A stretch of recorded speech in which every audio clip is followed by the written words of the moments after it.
moving on. Have you guys heard of a UK rapper by the name of Glizz? He's a white rapper. He hails from the UK. He's been under a lot of fire recently, and it's because people, first of all, think that he's trying to appropriate the black culture. You know, that's kind of common. Anytime you see a white rapper, people say, well, oh, they're trying to appropriate. You're not black. You can't rap. How dare you? Well, it just so happens that Glizz can actually rap. Okay, now if you're familiar with him, then you know what I'm talking about. If you're not, I suggest you go over to your Instagrams or your YouTubes or something like that. Type in Glizz 6XS or just type in Glizz. He's a white rapper. He stands about 6'6". He's a tall guy, and the guy gets busy on a track. Okay, like when I first heard him spit, I was like, wow, how can anybody hate that? Well, it turns out that Glizz had actually tweeted some kind of provocative, racially charged, insensitive type of messages in his tweets, according to some people. Now, I went in and debunked these tweets, and I looked at them, I read them, and a lot of the stuff is just lyrics. Like, he's tweeting Drake lyrics. There's a tweet on there that says something about, you think them N-words with you are really with you. And he typed that in the tweet, okay? Now when you read it, if you're not familiar with Drake's Hell Yeah, Effing Right, you know that song. Y'all know that, Drake. Oh, Drizzy Drake. So if you know Hell Yeah, Effing Right from Drake, when you see that tweet, immediately Hell Yeah, Effing Right comes to mind. There's some other tweets in there that might be a little bit, somebody would say, discriminatory, like he's talking about somebody being with a buff brown babe. But when you think about the terminology and the slang that's used over in the UK, buff brown babe, to me, and the way that he tweeted it, it looks like he was paying somebody some respect or giving a girl a compliment. He says that he hated to see somebody with a buff brown babe. You know, it's a compliment, but I think people have taken this guy's tweets and they've turned them around and used them against him. Okay, I don't think it's going to work because I think his talent is going to trump all of that scandal. He just released a new song called The Get Down. And when you listen to The Get Down, I mean, the boy is beasting on that track. I mean, you listen to it and you almost want to say, well, he sounds like this or he sounds like this. No, he sounds like Glizz. You can't find anybody that matches him. He sounds like Glizz. You know, I tried to figure out who does this man sound like. He's got his own thing going on, and it's just that good. You want to compare him to one of the greats that have already done it, but Glizz on his own is greatness. Lyrically, flow, like his whole presence, his composure, his demeanor when he's beasting on the track, like he's got swag, and it looks like a natural swag. He just kind of kicks back on the beat and goes at it.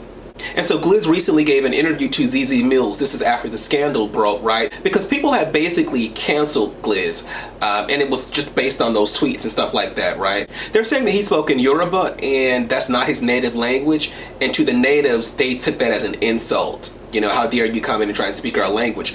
But when he spoke that line, and it's just like one line, not even a full line, I think. He spoke it in Yoruba, and it was actually a compliment to T.Y. Savage. T.Y. Savage is, I guess, a female artist or some sort of female entertainer over in the UK.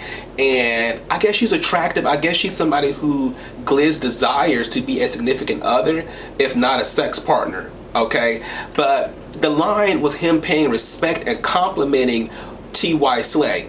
But they took this man's line, they took his tweets, they took his words, and they flipped them on him. Now, I don't live in the UK. I'm here in the United States of America, but it doesn't take a rocket science to figure out that this man is not actually trying to insult anybody with these lyrics or these tweets. He's simply rapping like anybody else would rap. And he's not being disrespectful. He's not insulting the culture. And so during Glizz's interview with ZZ Mills, I mean, she grilled him, and I mean, I think it was a little bit too much, and you can tell that Glizz was guarded. Like, he was looking like a mad Russian in there. Like he just seemed guarded. Like he came in there on the defense because he knew he was going to be attacked based on some stuff that he meant no harm by. If you look at his entourage, like Glizz is surrounded by black people, like black men in particular. Okay, and I think if he was being offensive to the community or the culture, I think they would have already checked him on it. Okay, now Glizz is a part of a group called the Sixers. The Sixers. It's a UK group, so these are all his boys. It looks like they go back, they got history. But you know, when you see Glizz, he's just surrounded by all of these black guys. Now, I don't think that's enough to validate you, but like I said, he doesn't even need that, because when you listen to the music, Glizz stands alone. Now, I listened to the Get Down. The Get Down was just released a few weeks ago by the Sixers. It features Glizz and also Dre Sixes. When you listen to the song, you know what, I'm going to speak for me. When I listen to that song, the only thing that slaps, the only thing that bangs, the only thing that hits on that song is Glizz. Like, Glizz stands alone. After Glizz is done, I want to change the channel, change the station, go to the next track. No disrespect to Dre Sixes. No disrespect. Like, I think you're talented. I think you can do your thing. But I also think that that song, the Get Down, should have been given to Glizz by himself. He should have had it by himself. I'm pretty sure there's some more heat coming out. There's some more stuff coming out from Glizz.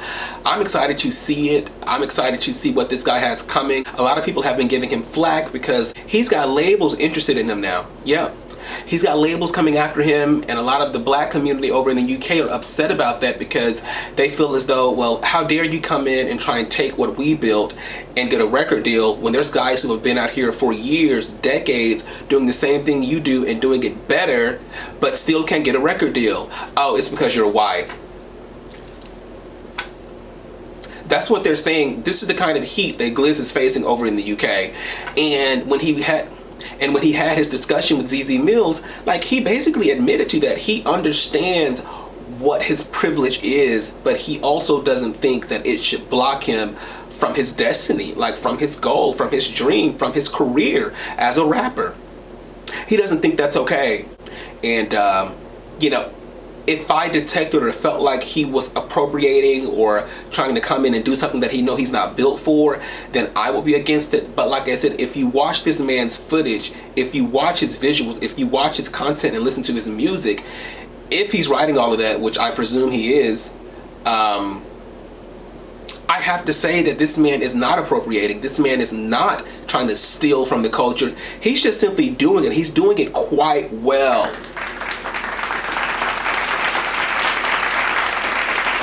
So if you guys want to see that interview, it's ZZ Mills. You can find ZZ Mills on Instagram or on YouTube. And I suggest you guys, if you have not already checked it out, go to YouTube and check out the Get Down, Sixers, Glizz, and Dre 6X's.